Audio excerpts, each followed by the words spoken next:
මේ සූකර මද්දවය අතපසුවීමකින් පිළිගන්නව නැහැ.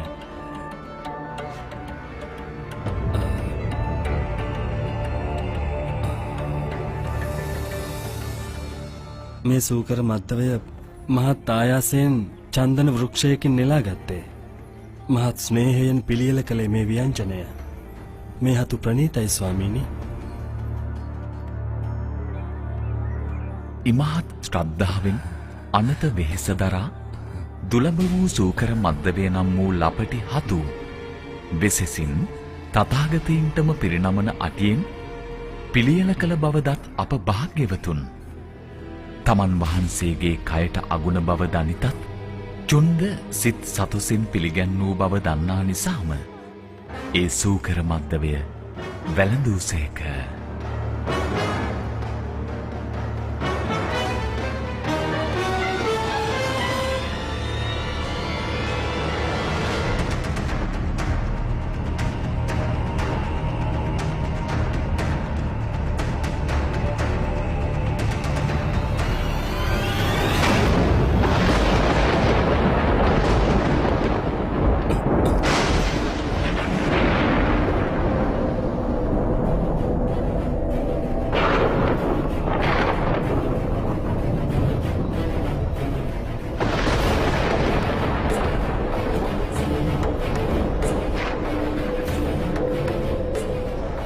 තවම වස්සාන කාලේ එළඹ නැතුවත් ඇයි මේ එකවර මේක ගර්ජනා?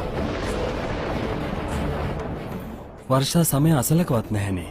එතැන්හි චුන්ද කර්මාර පුත්‍රයා ඇමතු අප සුගත මුනිදුන් තමන් වහන්සේ හැර ඒ සූකර මද්දවය ආහාරටගෙන දිරවිය හැකි මරුන් බඹුන් දෙවියන් හෝ සතුන් නොමැති බවත් ඒ නිසා ඉතිරිය බල දමන ලෙසත් පවසා සිටියහ.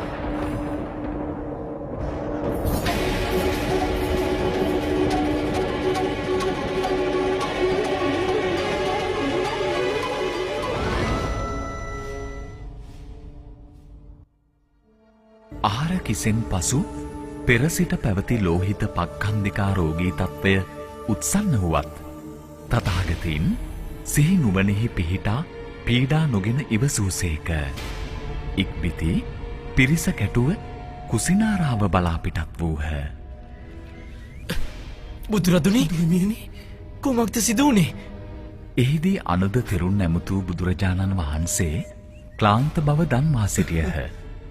අනුරුද්ධ තෙරණුවන්ට පිරිස සමගින් ඉදිරියට වඩින ලෙස පැවසූ තථාගතයන් තමන්